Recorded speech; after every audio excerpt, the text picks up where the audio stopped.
office in the Houses of Parliament. I am, as you can probably see from what's behind me, operating from home today. I hope you all had a good evening. We have quite a lot of business in order to get through, and in order that we should do that shortly, sharply, and effectively, then I'm going to ask you, as indeed I did yesterday evening, to be as succinct, speak as shortly as you possibly can. I don't want to have to interrupt people or not call people, but of course, if individuals go on longer than others, then it makes it very difficult to call everyone. I hope you'll understand that. Now, that's the first part, the first item on the agenda, namely my opening remarks. The next question which arises, oh yes, by the way, we're going to have, I beg your pardon, we're going to have a vote by way of a test to ensure that everything is working for you, because at a later stage in these proceedings, there are going to be quite a lot of votes, perhaps. Maybe not necessarily, but perhaps. Now, what we have to do then is you will find on the right-hand side of your instrument the words polls, P-O-L-L-S, and I'm going to ask the NATO PA staff to open up a test for us, and there will be 1 minute for the taking of the vote, which is intended to test that the system is working properly. So perhaps I could ask now the NATO staff open up the vote under the heading of test and invite you to vote either for, against, or abstain, and there will be 60 seconds, 1 minute in order to be able to do that. It begins now. Mr. Chairman, the poll is not on yet, I see, but I would ask my colleagues to launch it. So as soon as it appears, the delegates might test their ability to vote if they are using the correct email address. Yeah. Well, if you prompt me when polls comes up, we'll do that. It should be quick. And in the meantime, I would. Sorry for this delay, but I think it's important.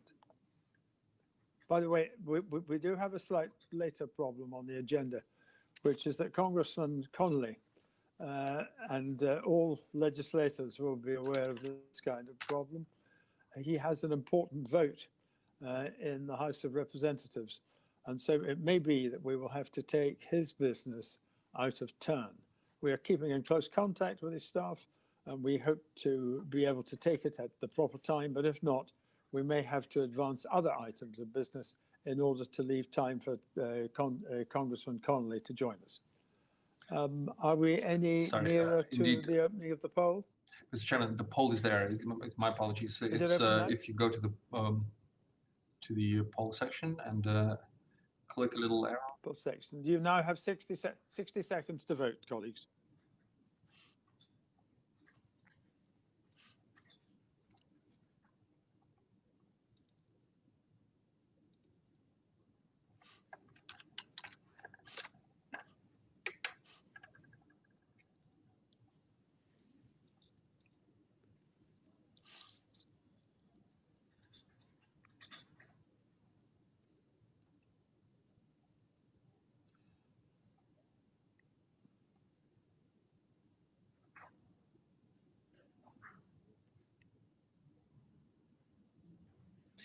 And as soon as the vote is over, I would like 15 seconds from now. As soon as the test poll is over, I would like to send a signal to our technical team to start the live streaming of this meeting on our Assembly website. Thank you. Okay. Time's up. Close the poll. Okay. We should be able to publish the results momentarily. So we had 17 votes cast, 13 in favor of a fictional question, 1 against, and 3 abstentions. So I guess it worked for 17 members. Hopefully, all those delegates who wanted to vote were able to do so. And if not, again, please check with your Secretary of Delegation if you use the correct email address to log in into this meeting. Mr. Chairman, over to you. Okay, and can we now strike the order for the opening of the live stream, please? Is that complete? Yeah, thank you. Well, let me welcome you to this part 2 of the meeting of the Political Committee of the NATO Parliamentary Assembly.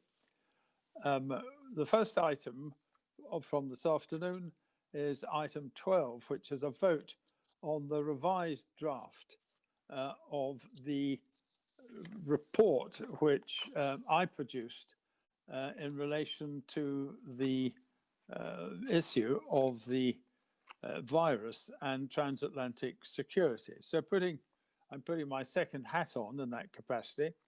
I would like to invite the committee to adopt the report. It was presented to all committees during the special meeting that took place on Wednesday. And during that meeting, delegates had, as I'm sure you will remember, the opportunity to discuss various implications of the pandemic, including most particularly those for Euro-Atlantic security. I also myself received some helpful amendments from the delegates from Turkey and the Ukraine, mainly on bringing up to date some statistics, which I am happy to accommodate. I don't know what others thought, but my own view was that it was a very productive meeting, and I'd like to proceed to a vote.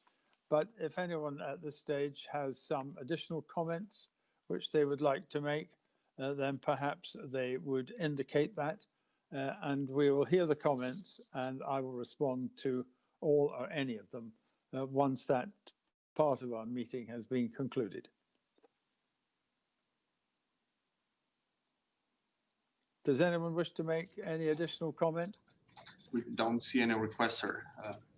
Very good. Well, in that case, can we then move now to the adoption of the report with the amendments to which I've made previous reference? Can we start the poll?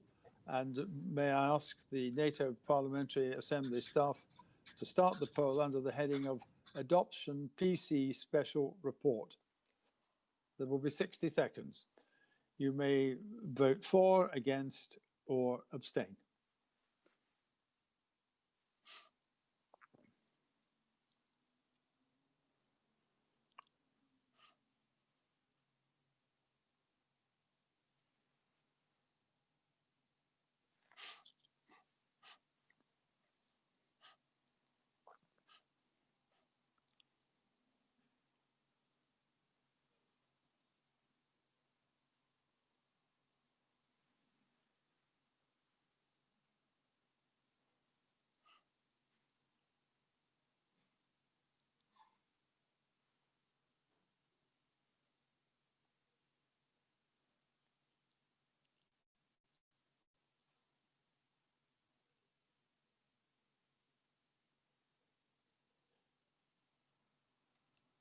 "15 seconds to go.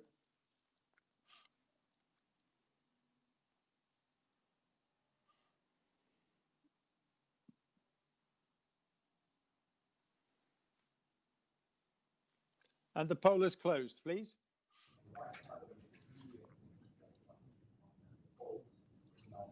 Mr. Chairman, we are, congratulations. 18 votes in favor, no abstentions, and no votes against. So adopted unanimously. Well, I regard that as a political triumph. Thank you very much to the members of the committee. Now, this was a point at which you will see from our agenda that we ought to have been moving to consideration of the very important report, The Rise of China and the Implications for Global and Euro-Atlantic Security. As I have already explained, Jerry Connolly, who is the General Rapporteur to the committee, I see my attention is being sought by the director. Is Mr. Connolly available? We see Mr. Connolly just logged in, so I wonder if he is indeed in the meeting, or maybe that's I don't know if he's hearing us or his team is Well, hearing us. perhaps we could just wait for a moment or two. If they are indeed here, they could please click on the request to speak button.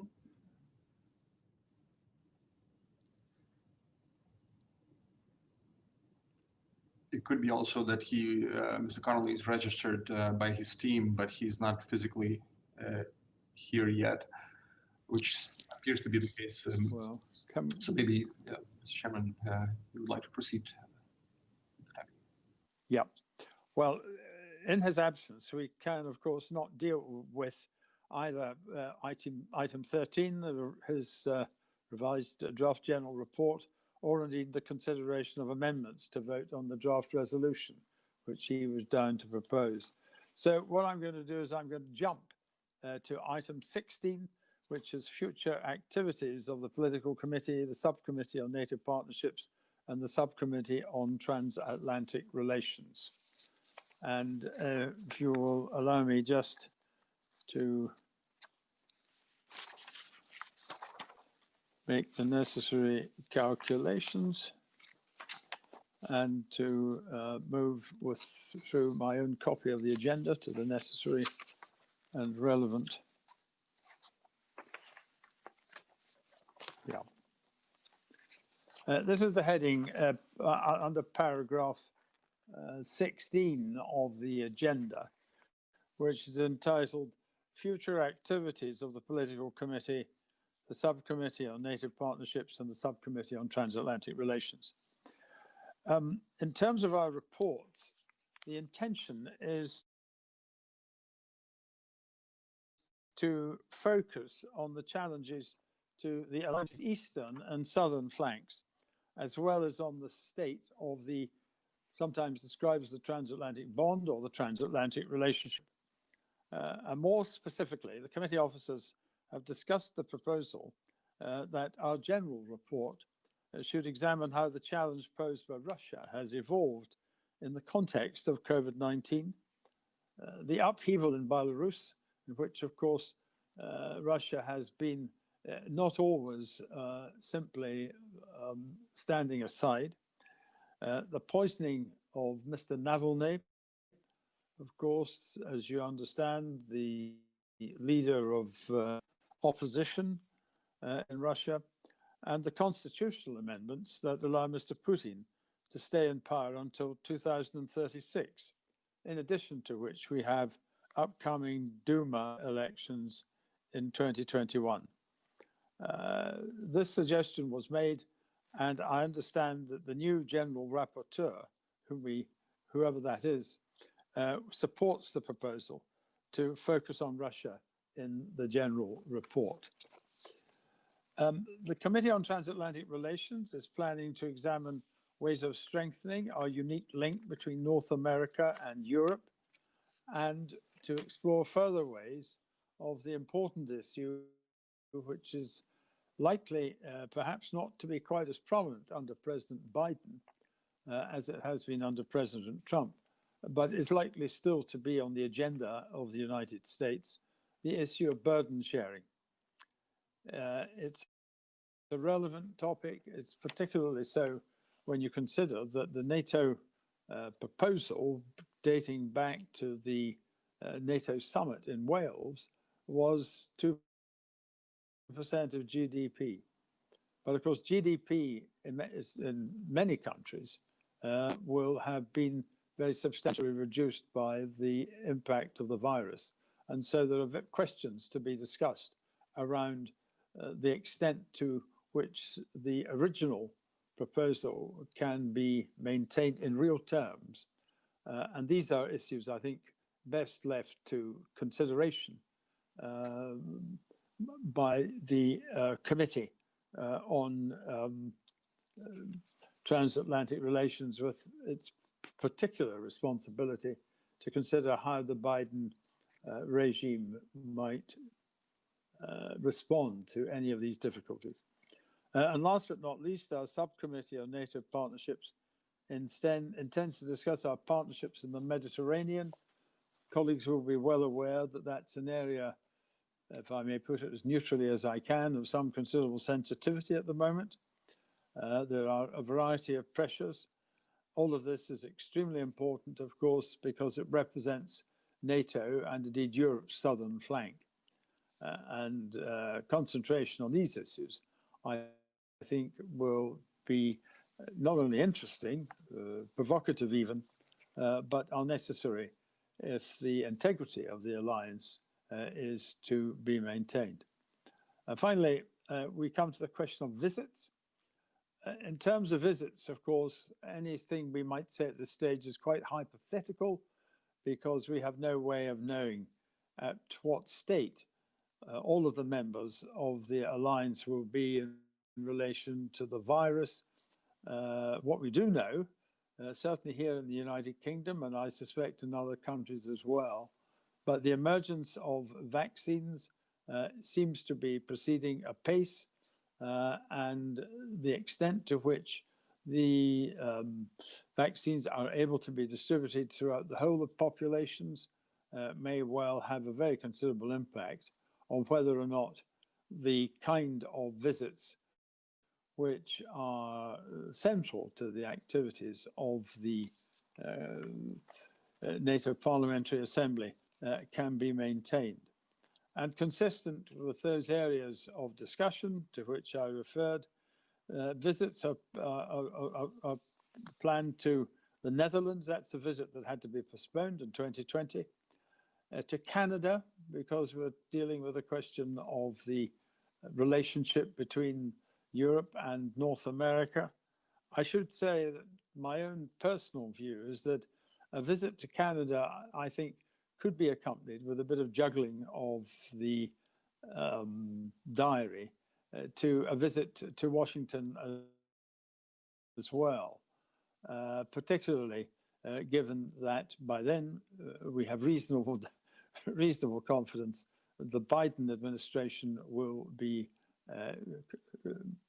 constituted, and it would be obviously helpful to get some sense of the different approach which we are told that President Biden is likely to adopt. So that might turn in to a double visit in the sense of going first to Canada and then to Washington in the United States. Poland, certainly, because we want to look at the impact there of enhanced forward presence, an important part of NATO's conventional deployment, and not yet fixed, but a destination in the Mediterranean, which would allow us to take the temperature as best we can of events in that region, to which I've already referred.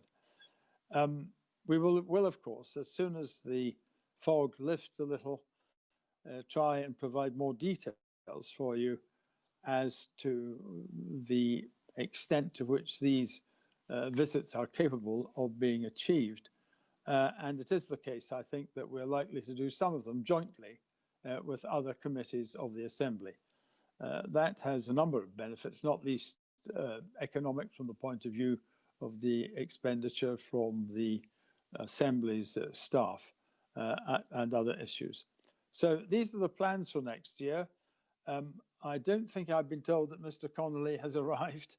So I wonder if anyone had any comments to make on these, whether there was anything which they thought ought to be added or whether they thought the emphasis should be slightly different. I'm open to any suggestions which anyone might like to make at this stage. Perhaps if you do feel that you want to make a comment, you would catch the eye of the director, Andreas. Indeed, dear ladies and gentlemen, if you wish to comment on the proposed agenda for 2021, feel free to click on the request to speak button. Meantime, Mr. Chairman, I just received a message from Congressman Connolly's staff that Congressman should be in momentarily in a minute now. So I think it would probably not make sense to go into the next item of the agenda, the elections. Maybe you could okay. wait a few more minutes. We'll have that pause, colleagues, because the next item on the agenda would be the elections, and that is likely to take some time and involve, in some circumstances, a number of votes. And so if we simply pause and wait for the imminent arrival of Congressman Connolly, we're going to hold the director to account for this. I haven't told him that. Yeah, Mr. Chairman, actually, as we speak, I received a new message from the Congressman's staff that we actually probably should proceed with the elections. Apparently, it's taking a bit longer than expected. Right. Sorry about that. Well, I'm sorry about all. Forgive me for all this chopping and changing, but I think you'll understand that these are issues, I'm afraid, which are beyond our control and almost certainly beyond Congressman Connolly's control. Legislators will know that the importance of voting can often be very significant. And so on that basis, then let me turn, if I may, to item 15, the election of committees and subcommittee officers. Now, this is going to be a bit detailed, so I'll be grateful if I can have your attention. Can we start with first with the position of the general rapporteur? Congressman Connolly will no longer have that responsibility, and we have one candidate for that position, namely from the United States, Congressman Brendan Boyle. I have not received any indication of any other candidates, and in normal circumstances where that happens, to those of you who are perhaps new to the committee, the election of Congressman Boyle would be by acclamation. May I suggest, therefore, that unless someone now requests the floor or wants to make any comments, we can elect Congressman Boyle as General Rapporteur of the Political Committee by unanimous consent. In the absence of any expression to the contrary, I'm going to declare that Congressman Brendan Boyle is the General Rapporteur of the Political Committee and offer him my congratulations. I don't know if he's present or not. He's probably at the same vote as Congressman Connolly. And so we might get a word from him later. Chairman, he is here and he's requesting the floor. So, oh, is he? Yeah. Ah, bravo. We're very pleased to have a congressman, any congressman. We're very pleased to have Congressman Boyle. Thank you. I hope you can hear me okay. Yes, we can. Thank you very much. Yeah, indeed. no, I've been on with you. Let me, certainly apologize for my colleague, Congressman Connolly. As you can understand, we don't control the floor voting schedule. And so the good news is we are in our last vote happening right now. And there are some advantages with being toward the top of the alphabet. But I'll just say thank you for my election. I look forward to being rapporteur. I greatly appreciate the important work that this organization does. And I think it'll take on an even greater importance, especially here in the United States come January. So thank you. Yeah. Well, thank you for that. And you have the advantage that B comes before C. Yes, yes. Very good. Well, welcome, and we look forward to working with you. Now, in the full committee, having moved on from the general rapporteur, a vice chair position is also open, as Pirman Manushev of Bulgaria is not eligible for re-election. We have one candidate for that position put forward, Cheryl Gallant from Canada. I have not received any notice of other candidates, and may I suggest, therefore, that we may follow the same pattern as we did a moment or two ago and elect Cheryl Gallant by acclamation, unless anyone has any comments or anything that they wish to say at this stage. Well, in the absence of any such comments, I declare that Cheryl Gallant from Canada has been elected as vice chair of the political committee by acclamation. Cheryl, would you like to say a few words? I don't see her on the list of participants, sir, at this stage. Right. Okay. Well, we can send our, perhaps we can send our congratulations by some other form. Okay. Well, I'm moving on to the subcommittees.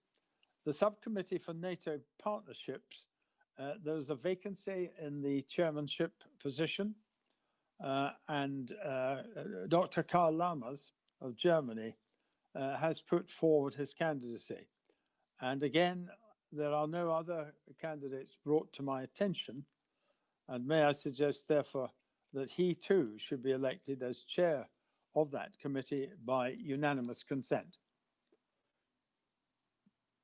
In the absence of any such observations, I declare that Karl Lammers has been elected chair, I beg your pardon, chair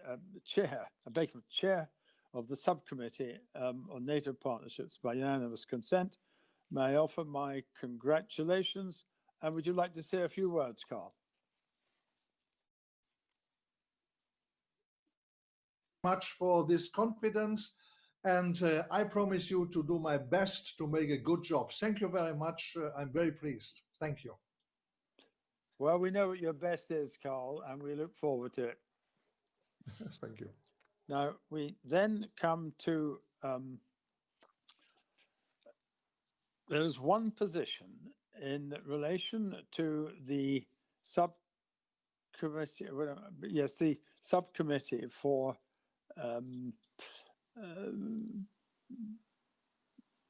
forgive me, I'm having a little trouble with my notes. The subcommittee of the committee of which Dr. Lammers has just been elected chairman. One vacancy for the vice chair. And in that, Mr. Marcus Perestralia of Portugal and Mr. Theo Franken of Belgium have put forward their candidacies. According to our rules, if there's an election for one vice chair in a subcommittee, then all of the vice chair positions have to be put on the ballot. And that means that Mr. Paolo Formentini and Mr. Berat Konkar of Turkey, both of whom are eligible for re-election, and the two candidates, Mr. Franken and Mr. Perestrella, ought to be the subject of a vote. Now, let me explain as clearly as I can. There are 3 vacancies, and when you come to vote, then you can vote for 3 out of the 4 candidates. 3 vacancies, 4 candidates, but you can vote only for 3 of the candidates. This is the position of vice chairmanship of the committee of which Mr. Dr. Lammers has just been appointed chairman. It should be understood that when we come to votes on issues like membership of committees, then the vote is completely secret. Now, given that there are now 4 candidates for 3 positions, I'm going to offer any of the candidates or all of the candidates, if they choose, the opportunity to take the floor and to say a few words in support of their candidature. Again, may I make a plea for short contributions of around a minute, something of that kind. I'm going to do this in a completely random order. There's no implication. I'm going to ask Mr. Konkar if he wishes first to say a few words. Mr. Konkar, do you wish to say a few words? Yes, thank you very much, Lord Campbell. I have been involved in the Assembly for the last almost 10 years, and I hold many positions in the Assembly. I am also the rapporteur for the meditation and group. I will be. We're having a little trouble with hearing you. Can you get a little closer to the microphone? Sure. Just to start again, can you hear me now? Yes, that's much better than it was. Thank you. Yes, I have been involved in the Assembly almost for the last 10 years, actively involved. Currently, I am also the rapporteur for the Mediterranean and the Middle East Spatial Group, and I would like to keep contributing to our assembly in the vice chair position for the NATO Partnerships Committee as well. So I wish our friends and colleagues will support this. Thank you. Yeah, thank you, and for being commendably brief. The next, I'm going to call Mr. Franken. As I say, this is in no particular order. Mr. Franken, would you like to say a few words?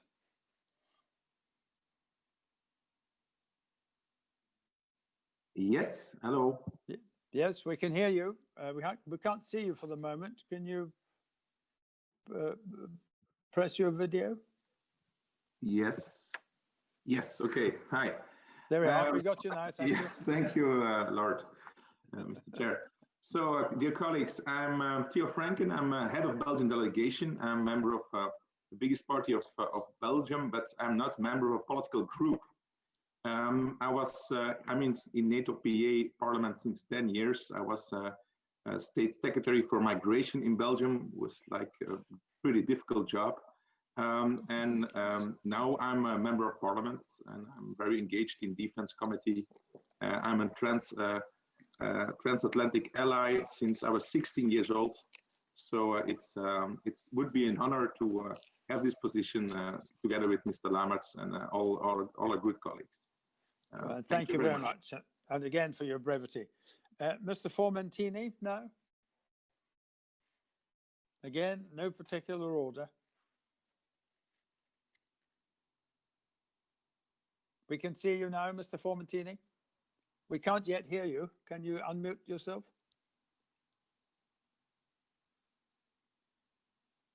We can see you, but... La vediamo, dice il Presidente, ma non riusciamo a sentirla.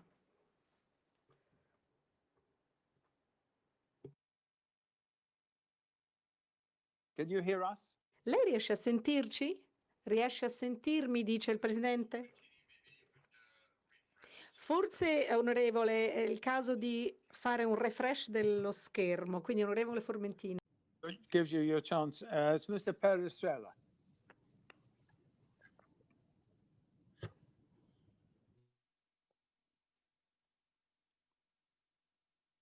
Mr. Perestrella?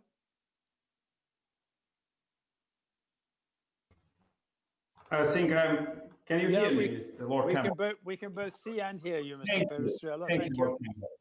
Thank you for the floor. I'm very pleased to present my candidacy to Vice Chair of the Subcommittee of Partnerships.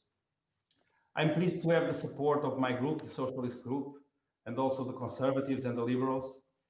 I served 2 mandates as Secretary of State for Defense, and I'm currently the chair of the National Defense Committee in the Portuguese Parliament. An important part of NATO's future lies in its partnership relation, and I believe the Alliance and the Assembly must extend its view to Africa, and this is the continent where we'll most probably find future challenges. In my mandates as Secretary of State for Defense in the Portuguese government, I was responsible for the projects of cooperation for development with armed forces and military capabilities of several African countries. It is my strong belief that such a model, advocated by the Assembly and applied by NATO, could play a significant role in the stabilization of African countries through the empowerment of regular armed forces, simultaneous with reinvestment in democratic processes. This will in turn have a positive impact on national development, irregular migration, and the rising of Islamic terrorism in that continent. I'm fully committed to putting my experience at the service of the Assembly and of this step into the future of democracy and partnership. I'm new in the NATO Parliamentary Assembly. We haven't had much opportunities to meet each other because of the coronavirus, but I hope to serve better in this Parliamentary Assembly. Thank you, dear colleagues. Wish you all the best of luck. Thank you, Mr. Lord Campbell. Thank you very much. Mr. Formentini, can we come back to you now in the hope that we can hear you as well as see you? Mr. Formentini? Grazie Presidente, spero we mi can sentiate. we can hear and see you. No. Thank you. Please go on. Grazie mille. Io sono vicepresidente della Vice Chair of the Chamber of Deputies Foreign Affairs Committee, and I am also deputy head of the Italian delegation to the NATO PA. I believe that this subcommittee is key in a world that has to address the threat coming from China. We were in Addis Ababa with the African Union to try and establish contacts. I think that that avenue should be considered as a priority, because we don't want to allow China to have free reign in Africa, but we must also focus on the Indo-Pacific area, which is key for the future of freedom and democracy. Thank you. Thank you very much for that. So we now proceed to the vote. Can I remind you that there are 4 candidates, but only 3 positions? Can I remind you again that all votes are secret? And I think in view of the fact that we have 4 candidates and 3 positions, then we'll have 2 minutes for this vote rather than 1. So can I ask the NATO PA to start the poll, the election of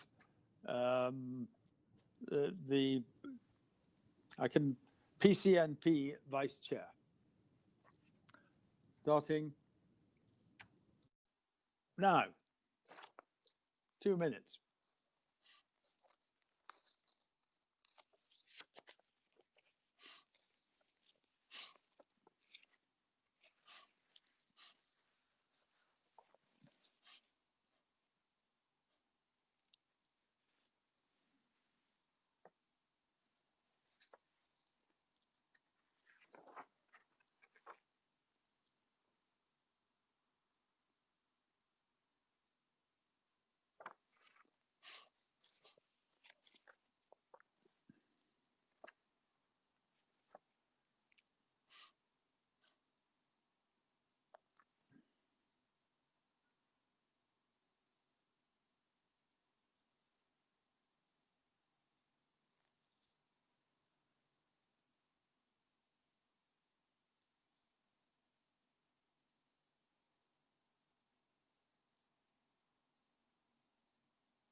One minute to go.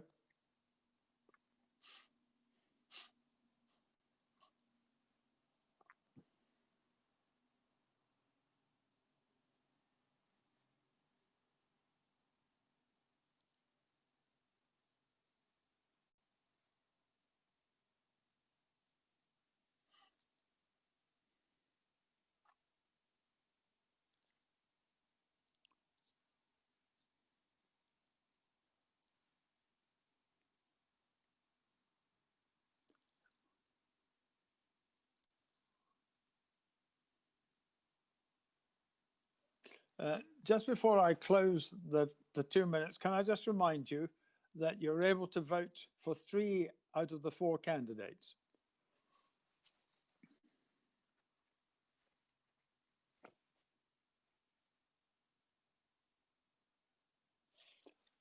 Time is up.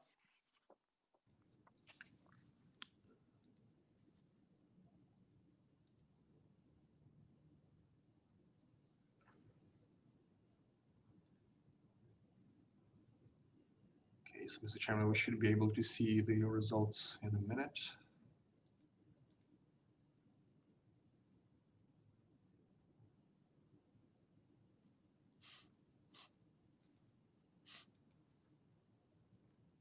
Yes. So, Mr. Chairman, with your permission, I would like to inform the committee that 26 delegates have voted. Mr. Perestrello has the highest number of votes, 18 votes, 16 votes for Mr. Fermentini from Italy, 12 votes for Mr. Theo Franken, and 9 votes for Mr. Berat Çonkar from Turkey. Right. So Mr. Fermentini, Mr. Franken, and Mr. Perestrello have all been elected. May I offer them my congratulations and thank Mr. Çonkar for his previous contribution to the work of the committee and the Assembly. Still no sign of Congressman Connolly? Congressman Connolly has joined our meeting. I don't know if you would like to interrupt the election process, or shall we finish? I think we finish it? might, if Congressman Connolly has no objection, I think it might be sensible to complete all of the elections, and then he, as it were, can have a fresh run. Okay, the next committee, or the next position, is the Subcommittee for Transatlantic Relations. As Dr. Lammers is not eligible for re-election and indeed has been elected to another position, there is a vacancy for the chairmanship of the Subcommittee for Transatlantic Relations. And Lord Hamilton of the United Kingdom has put forward his candidacy for that subcommittee and its chairmanship. There are no other candidates, and given the way in which we've approached this issue in relation to previous positions, I'm going to suggest that we should elect Lord Hamilton as subcommittee chair of the Subcommittee for Transatlantic Relations by acclamation. Is there any objection to that course of action? I see none, so I declare that Lord Hamilton has been elected chairman of the Subcommittee for Transatlantic Relations. There is also a position of vice chair, which is available for that same subcommittee, as Mr. Shitak is not eligible for re-election.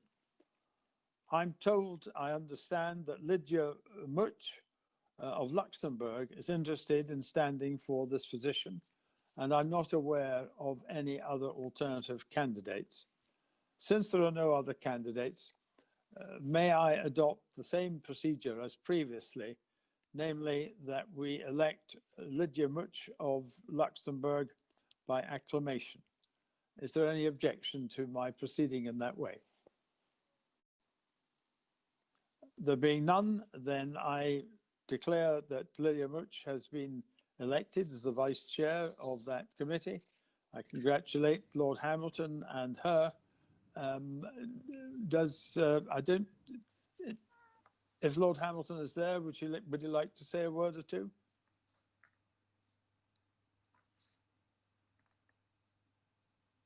Mr. Chairman, Lord Hamilton is not on the list of participants. It's not there, but, right. Ms. Much would request. Ms. Much, would you like to say a word? Thank you, Mr. Chairman.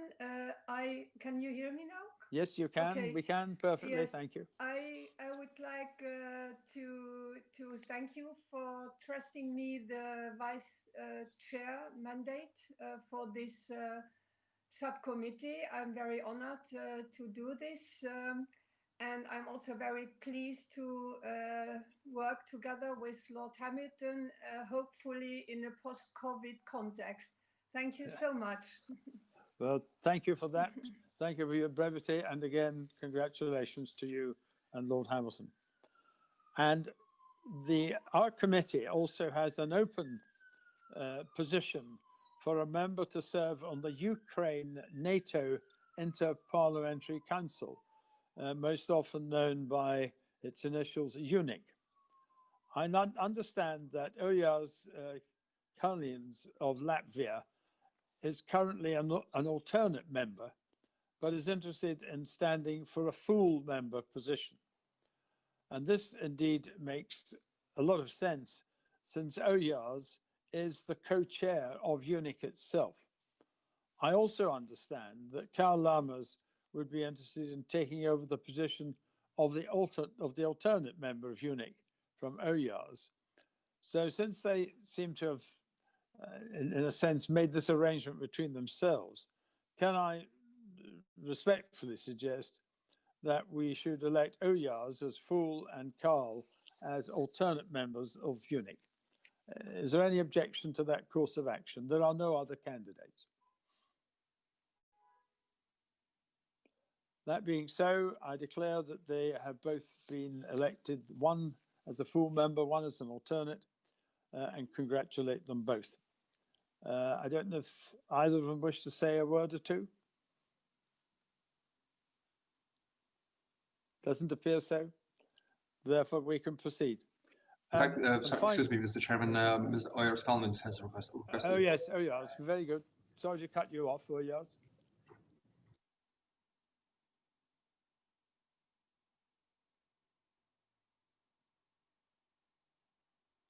We can't, I don't think we can see or hear you so far. Yeah, he's not on list any longer. So, sorry. Oh, he's gone. Right. Okay. Well, finally, may I suggest that insofar as other positions, other officers of all other committees and subcommittees who are seeking re-election are not opposed, including, I have to say, myself, would it be appropriate for us to accept now that all who are seeking re-election should be elected by acclamation, as we have done in several instances so far today? Is there any objection to that?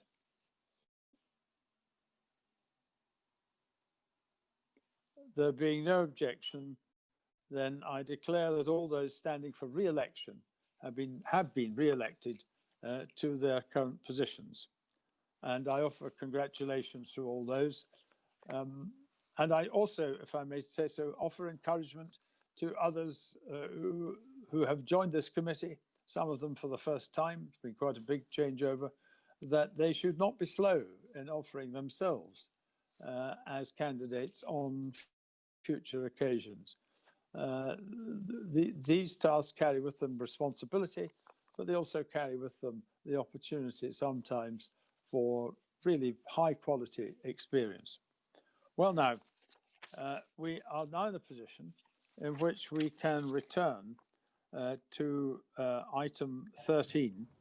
That's to say, consideration of the revised draft general report. Lord Campbell? The rise of, sorry? Yes, Carl Hammers, I would like. Yes. Can I take the floor? Please. Yes, Lord Campbell, I think I speak on behalf of us all to congratulate you to your re-election as chairperson of our committee. You make a tremendous good job. Congratulations and all the best for you and for us all for our future work. Thank you very much and all the best. Well, that's very generous, characteristically generous of you, Dr. Lammers, and I'm very grateful. I regard being chairman of this committee as one of the most responsible positions I've occupied in my rather long and varied political career. And I certainly hope that when we get to what we think is normality, I'll have the opportunity of meeting and talking with people from face to face. I know we have to do it virtually, but it does take away from the fellowship, which is an essential part of membership of this committee and indeed of the Assembly as a whole. In that case, let me turn, if I may, to Congressman Connolly of the United States, General Rapporteur, soon to give that responsibility up, to take us through consideration of the revised draft general report for which he's been responsible, entitled The Rise of China, Implications for Global and Euro-Atlantic Security. And in introducing him, may I say that like every other legislator I know, we are caught, are we not, very, very frequently by the tyranny of the vote and the tyranny of the whips who are determined that we should vote. On that, with that, by way of introduction, Jerry, over to you. Tried almost at every turn to fuck us on that key, like. We are not seeing you yet. We're not hearing you very well.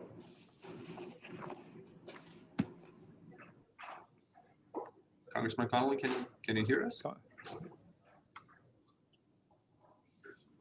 Yes, I can hear you. Yes, we both hear and see you, Jerry. You want me to start? Yes, please. And we're on 15. That's to say, consideration of the revised draft. And then, of course, we go on to the resolution, but we deal with the draft first.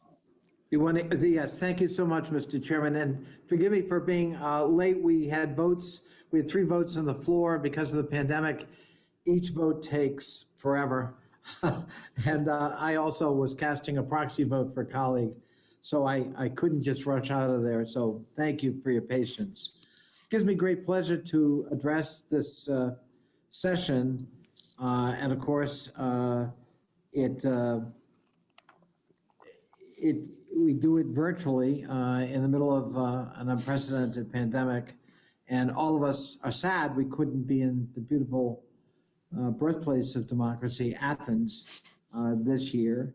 And meanwhile, I'm still proud of the fact that our assembly continues to forge transatlanticism even during these adverse circumstances.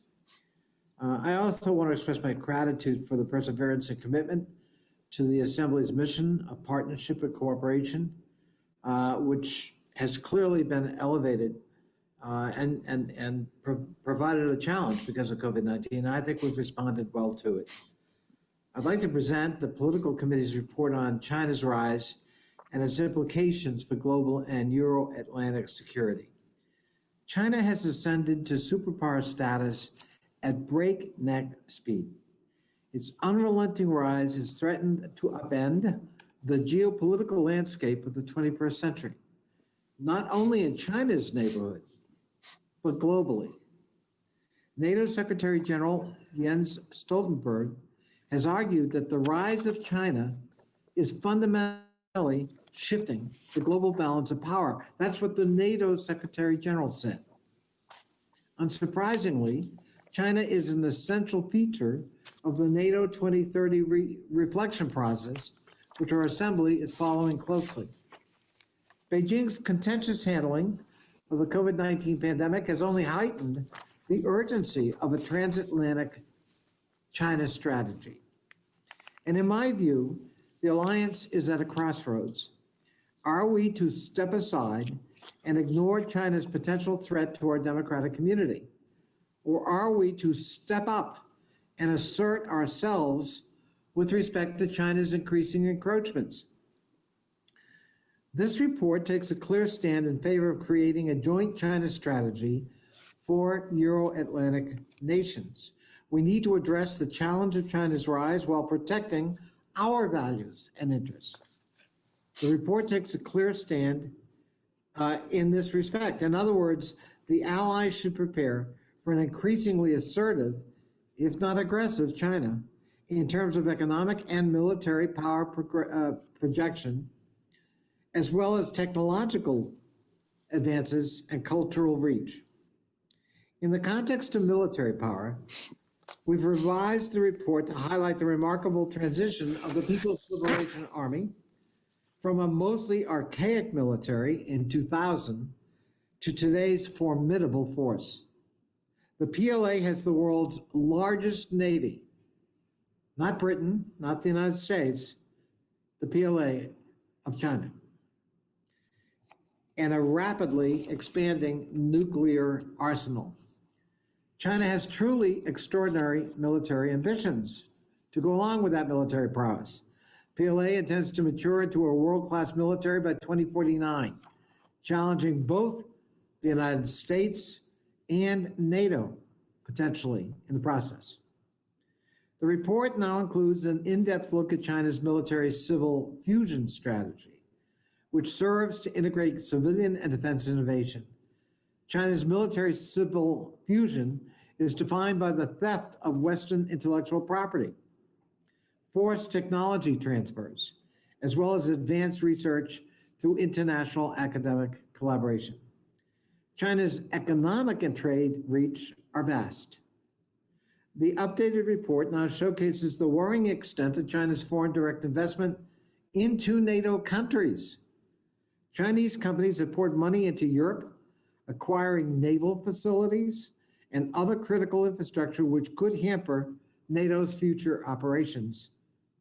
China has also staked a role in technology leadership, in artificial intelligence, quantum computing, robotics, and of course the 5G infrastructure we've talked about in the past. An update to the report analyzes China's sophisticated digital manipulation and Beijing's increasingly unfettered use of disinformation and propaganda. My report notes that in June of 2020, the European Commission, for the first time, moved China alongside Russia as a source of official disinformation connected, in this case, to the COVID-19 pandemic. China's malevolent use of technology also relates to domestic surveillance and social control, including the anti-democratic crackdown in Hong Kong. While China's crackdown in Hong Kong has damaged its reputation in the free world, Beijing nonetheless continues its sweeping soft power influence campaigns.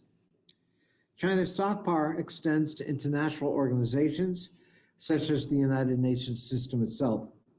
The World Health Organization initially sidelined Taiwan in the global response to the COVID-19 pandemic with China's strong pressure and encouragement, even though Taiwan actually has some of the most innovative and successful suppression measures for COVID-19. In addition, the report offers a panoramic view of China's diplomatic relations with the United States, the European Union, Russia, and India.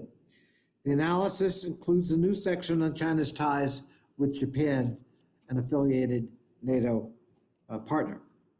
The updated report also scrutinizes China's reach in the South and East China Seas and the Arctic. It's very important to note that China considers itself a near Arctic state. Given that Beijing is further from the North Pole than Berlin, China's self-designation and interest is intriguing, if not controversial.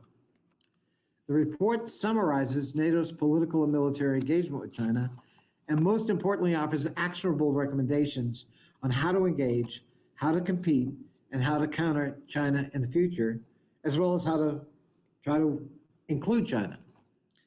There is ample precedent for our alliance's engagement beyond the Euro-Atlantic region. Just as NATO has reinvented itself to counter the post-Cold War threats of terrorism or civil conflict that occurred predominantly outside of that region, so should the alliance adapt to the 21st century rise of China as a reality we have to face. How? First, our alliance should act on the London Declaration. As we all know, the London Declaration noted that China's growing influence in international policies present both opportunities and challenges that we need to address together as an alliance. Specifically, NATO should recalibrate its strategic documents, such as the Strategic Concept Document, as well as its defense planning, training, and capability development priorities. In many of those documents until very recently, and I mean like only in the last 3 or 4 years, there was no mention of China at all. It didn't exist. And given its current posture and footprint, that makes no sense. Additionally, the allies should engage in more information sharing and produce joint risk assessments of China's myriad activities that could have direct security impact on the alliance. We should not expect the alliance to establish a military presence in the South and East China Seas, nor am I arguing that. However, individual allies should reinforce each other bilaterally or as part of the coalition of the willing in missions and exercises that ensure the freedom of navigation in both the South and East China Seas. Allies should also consider establishing a NATO-certified Center of Excellence on the Indo-Pacific. Second, NATO should strengthen ties with our partners, such as the European Union. There are high degrees of transatlantic convergence with respect to Beijing's authoritarianism, for example, the human rights violations in Hong Kong and Xinjiang, as well as China's saber-rattling throughout the Indo-Pacific region. A partnership with the EU would fill the gaps in NATO's expertise, such as foreign investment screening or technology policy. It's also imperative to upgrade our relations with like-minded global partners, especially Australia, Japan, New Zealand, and South Korea. I'm convinced that under President Joe Biden, the United States will resume global leadership in fostering such collaboration among the world's democracies. Third, NATO should acknowledge that there is scope for dialogue with China. A confrontation is neither desirable nor necessarily inevitable. Our regular political and military dialogue has provided a platform to discuss issues of mutual interest, such as arms control, military transparency, or the North Korea's set of issues and their nuclear development program. Besides, the alliance could focus on public diplomacy for Chinese audiences to improve their perceptions of what our alliance represents and our values. Finally, the allies ought to cover the waterfront on China. NATO should do more than merely take note of China's multifaceted rise. NATO must develop the capabilities needed to monitor, engage, and when necessary, counter the threats we perceive as posed by China. With the London Declaration, China is now on our agenda. The alliance needs to take cognizance of that and act more appropriately. We must not be naive about this growing challenge. Mr. Chairman, dear colleagues, thank you very much for your kind attention, and I look forward to your questions and reactions. Thank you very much for that. Are there any indication of any colleagues wish to make comments or questions? Can I yet again make my plea for people to make short, sharp interventions? We do, of course, have the resolution to consider in due course, and it would be a pity if we were to dwell so much on the report that we didn't give proper consideration to the resolution. So, Andreas, you have a list, I take it? Yes, sir. We have 6 delegates willing to take the floor, make comments or questions. And the first on the list is Mimi Kodeli from Albania.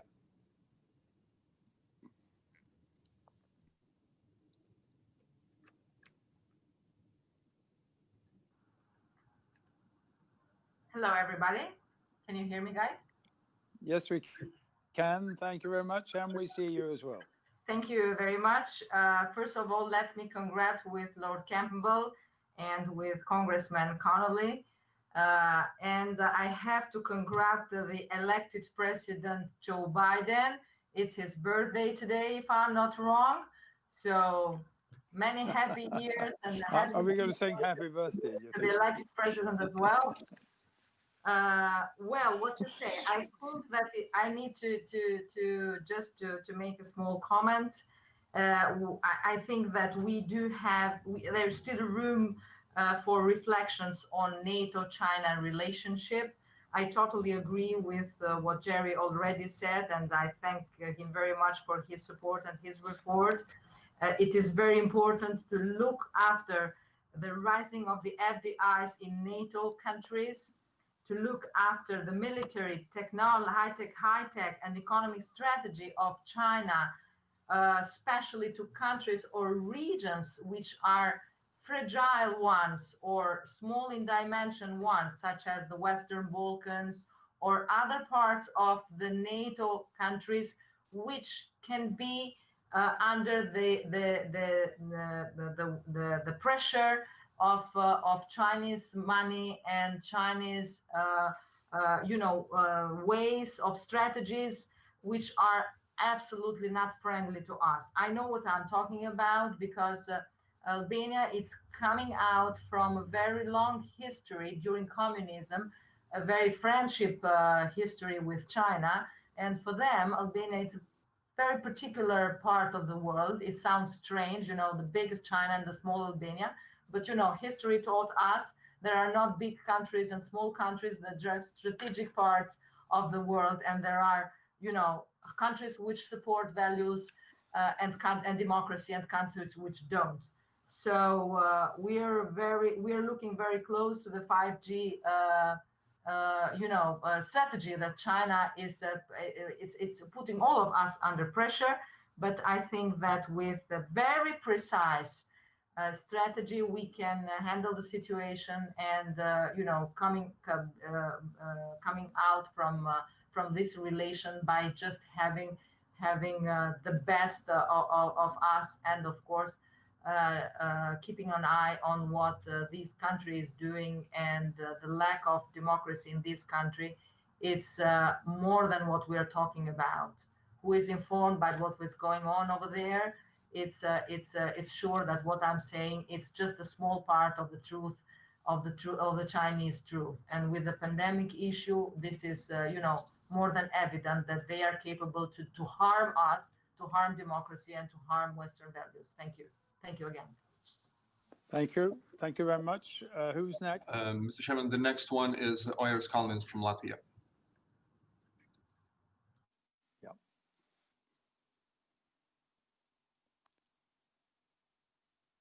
Re-election. We're not hearing you, Oiris. Can't hear the. I think we're hearing you now. Hello, can you hear me Can you now? speak up? Yes, we got you. Best. Let me just try the volume here. Is it better now? That's fine. Yep. Very good. Again, I first of all, I want to congratulate Jerry on his re-election. I understand you don't have to wait for a recount. But first of all, I they weigh the votes down right there. I will. Hey, I got to tell you, Oiris, I won by a margin of 140,000 votes and counting. My opponent refuses to concede. Well, you could share some of those votes with other states. So, well, thank you. I think you did a great job on this report. It contains a lot of very important, valuable information about China. But to me, the most important point that you make is that there has to be a joint North American-European strategy on dealing with China. You point out all the challenges, the military ones, economic, even political.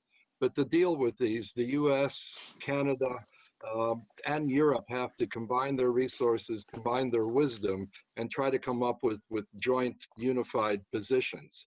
And I think this is especially true in terms of advanced technology, as you mentioned in your report. To me, artificial intelligence is sort of the nuclear bomb of this century. It's comparable to what that did. It made a paradigm shift last century, the nuclear weapons did. AI is the same thing. Its potentials are enormous, but its dangers are also enormous. And it affects all three of these aspects: military, political, economic. So I think we have to combine our resources. And I especially am gratified that you mentioned EU-NATO cooperation. That seems to be working well. What we are looking forward to is perhaps a repaired and rejuvenated US-EU relationship in the coming years, and we're going to rely on you and the next administration to help bring that about. So thank you for doing a great job. And next, can I just again remind colleagues that we've still got quite a lot to get through, and brevity is always welcomed by the chairman. Who's next?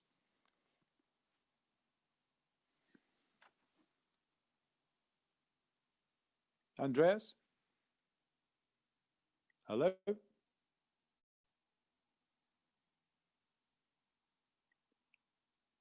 I think it's Mr. Fiormartini. Are you next? Are you down to speak on this? Grazie mille. Io volevo Yes. I would like to thank the speaker for this excellent draft resolution, which I subscribe to 100%. I think he's focused on the issue very clearly, and the battle for freedom underway and the defense of democratic institutions and individual freedom. All this is endangered. We are under attack from a Chinese communist dictatorship. We have to be aware of this, and we have to prepare ourselves to react. The West, for too long, has kept its silence before the advance of China and has in fact allowed it to penetrate through multilateral organizations, our system. I'm referring to the World Trade Organization, and in particular, I'm referring to the World Health Organization, where the bottom was reached with the current Ethiopian director from a country which is directly controlled financially by China, and who therefore referred to China for the management of the pandemic, believing in Chinese positions and causing great damage to the world, but in particular the West, which found itself damaged by the pandemic and which is even more endangered today because China is trying to shop among our struggling industries and businesses. So thank you. I don't want to take up more time. Let us remain united. Long live democracy and the West. Well, that's a pretty good way to finish. Let's remain united and long live democracy. I'll drink to that. Who's next? Next is Mr. Munir Saturi from the European Parliament. Yeah.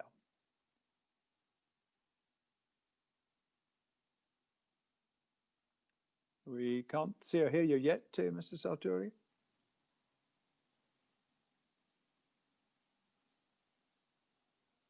Est-ce que vous m'entendez? Bon, tout d'abord, à mon tour de You hear me now? Yes. All right. So it's my turn now to congratulate Lord Campbell for his re-election, and also my congratulations to Senator Connolly.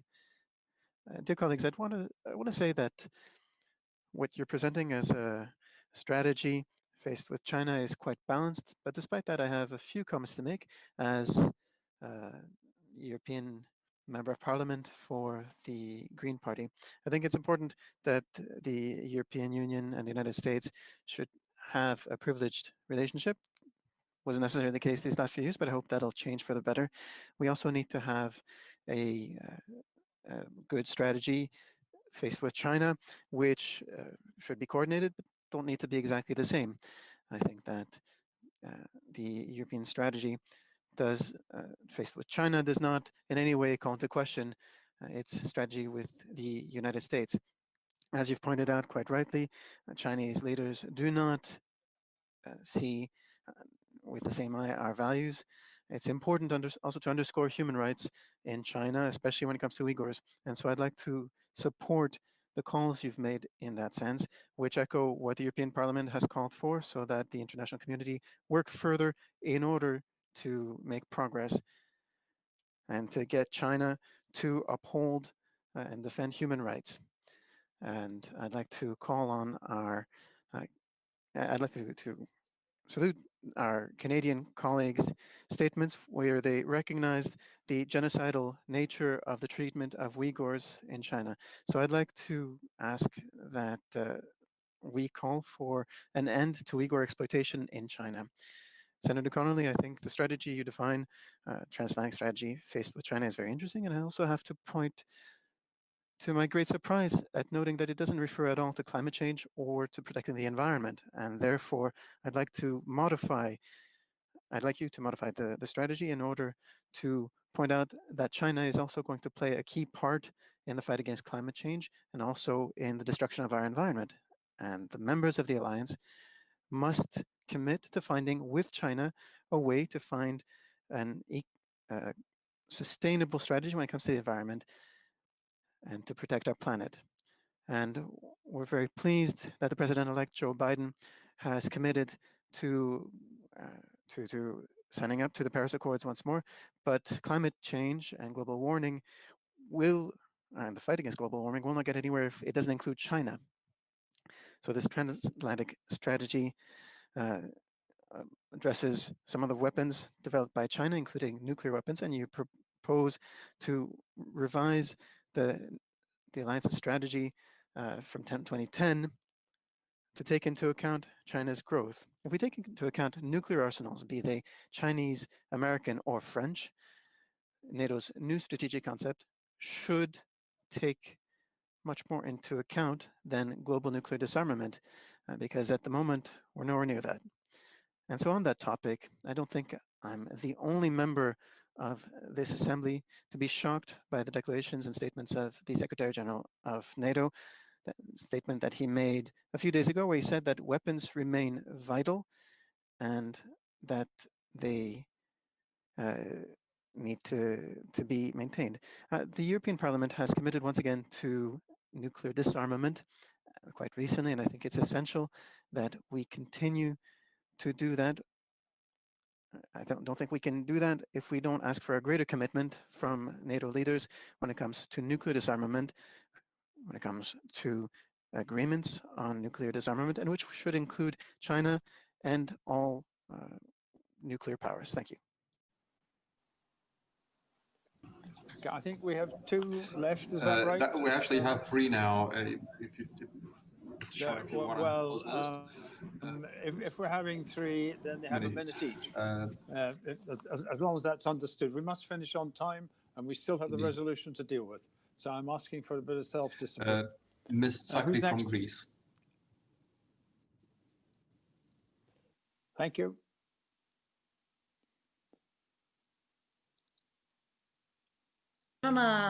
συγχαρώ καταρχήν τον κύριο Κόνολη για την... I would like to congratulate Mr. Connolly for his excellent report. As he says, China is the most densely populated country in the world. It is a global technology player, and its key duty seems to be that it should be rather to act responsibly. But what should be the next steps of NATO in order to deal with the challenges set by China when it comes to transnational security? Can NATO deepen its collaboration with countries such as Japan, South Korea, Mongolia, Australia, and New Zealand? This is my question in order to counter China and its future in the future. Thank you. Example to us all. Who's next? Lord Anderson is next. Oh yeah.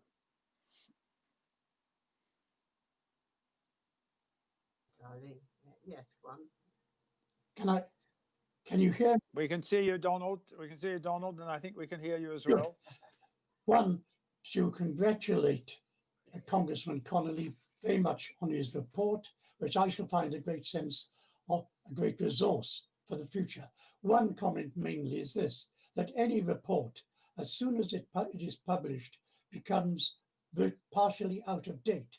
Since the report, we have had the election of President Biden, which has a major potential implications in the region, and also, of course, on the 17th of this month, the signature of this new trade deal, recalling that President Trump, as one of his first acts, withdrew from the Trans-Pacific Partnership. Now we have this new Chinese-dominated free trade alliance with 15 countries and a third of the world's GDP. So at some stage, we will have to look at that relevance and ask what will be the response of the US, of the new Biden administration to this new dimension. Will they, for example, try to revive the old Trans-Pacific Partnership? Thank you. Thank you very much, Donald. And lastly, I think we have Mr. Yildiz from Turkey. Andreas? Who is it? Yes, sorry? it's Mr. Yildiz from Turkey. Ahmet Yildiz from yes. Turkey. Ahmet, over to you.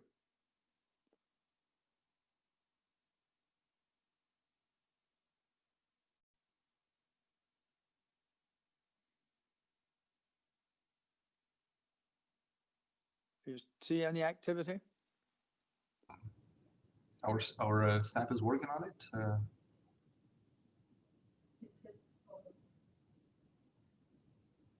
Maybe Mr. Yildiz could request the floor again. Well, we're finished, aren't we? Now we've the list is closed after him. Yes, Mr. Yildiz is requesting the floor again. So yeah, should be able to bring him up on screen.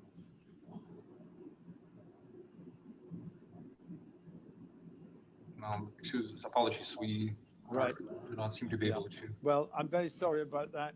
He may be able to make a contribution at another stage. There've been a raft of comments. Jerry, perhaps you'd like to respond? Certainly. Thank you, Mr. Chairman, and I'll try to do it concisely. Mr. Satori from the EU I think makes a really good point about the environment. We had addressed the need for cooperation in the Arctic paper a couple of years ago, but I think we absolutely need to include that explicitly in the areas of cooperation. And if there's no objection, we will add wording that reflects the concern, because I fully share his view. We can't tackle global warming without Chinese cooperation and engagement. No question about that. And our report should reflect that. So we will make that change if there's no objection.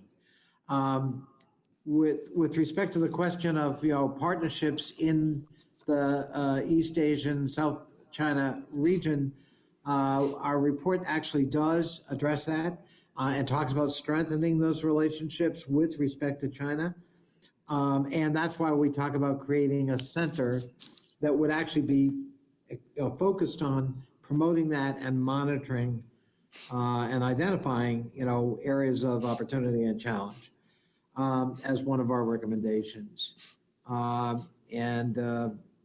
With respect to other comments, I really appreciate the feedback. I agree with Lord Anderson that this is always a moving target. So we will do two things if there's no objection. We will take note of the latest development, which simply reinforces this economic partnership that's going to tie over a third of the world's GDP, because the United States pulled back from TPP, creating a vacuum that China has now filled. Another example of its leaning forward in a very aggressive way, in that case in the economic sphere. And then we do need to, though we mentioned Xinjiang, I think we need to be explicit about the Uyghur persecution. And I again, without objection, we will take note of those two things as well. Very good. Well, thank you very much for that. I just have casting my mind back when I first joined the Assembly in 1989. The issue was the Cold War, and the position. Την πρώτη φορά που συμμετείχα στη Σύνοδο, το θέμα ήταν ο ψυχρός πόλεμος.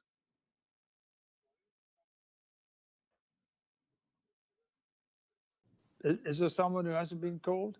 No, well, I mean, there was some mix-up with the interdiction channels, but.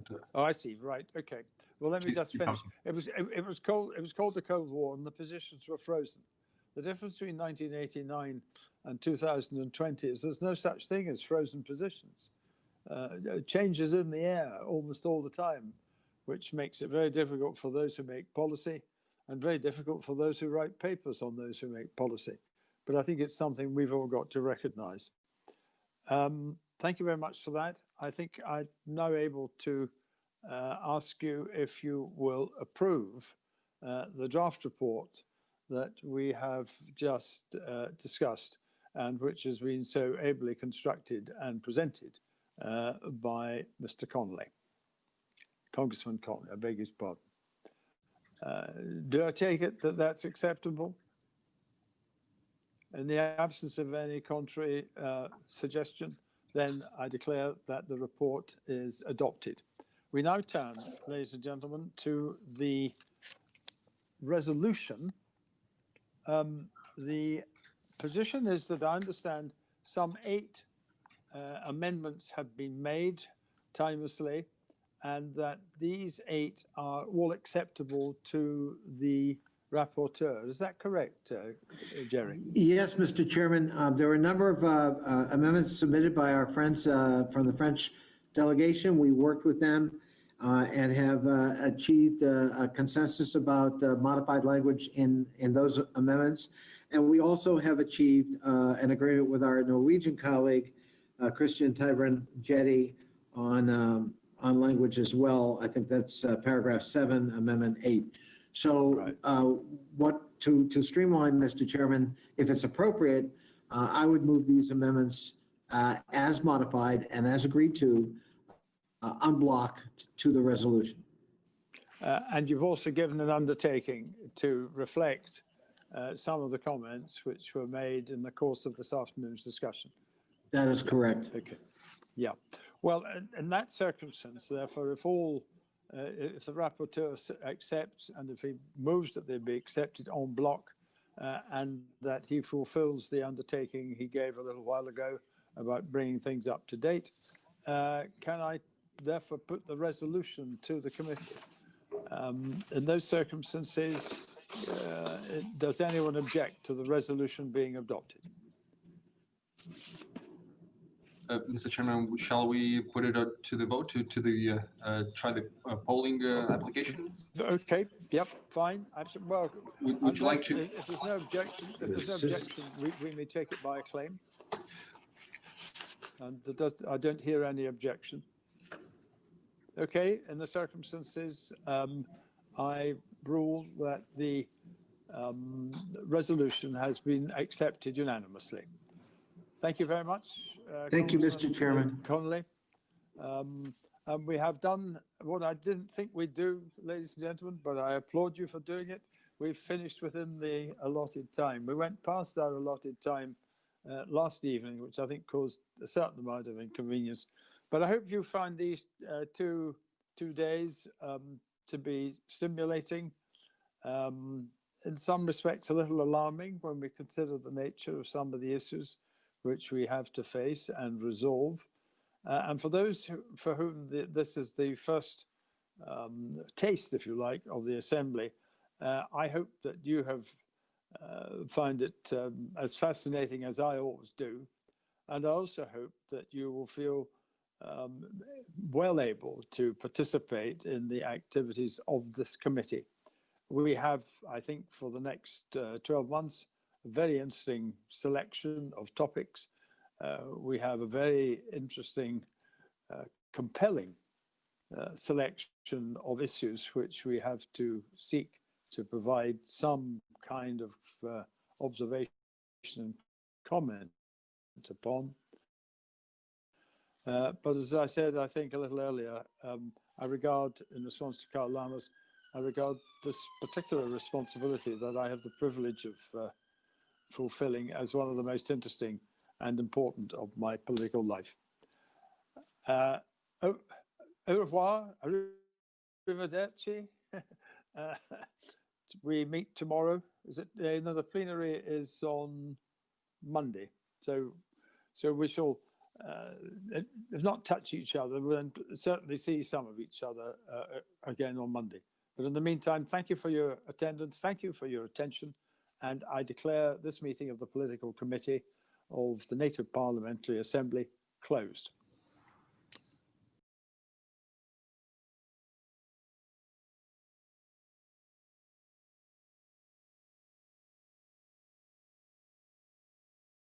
Thank the interpreters for their, as ever, extraordinarily good work. I also want to thank the staff of the Assembly. This has been a really challenging operation, but you've seen just how smoothly it has worked. And I want to thank everyone who has in any way, by contributing, made the work of the committee function as effectively as it has in the course of the last couple of days. Not easy, but we've managed to achieve a great deal. And I think I have properly, no doubt the director will keep me right, I think I have properly thanked all those who've contributed. Indeed, Mr. Chairman, thank you. Have I left anyone out? Well, we also, the Greek delegation, even though we're not in Athens. Yes, I've left one person out, and that's the director himself. Bad manners. Thank you. But many thanks for your contribution. Thank you very much, Mr. Chairman. So let me, for the second time, say the shop is closed. And we stop the live streaming now.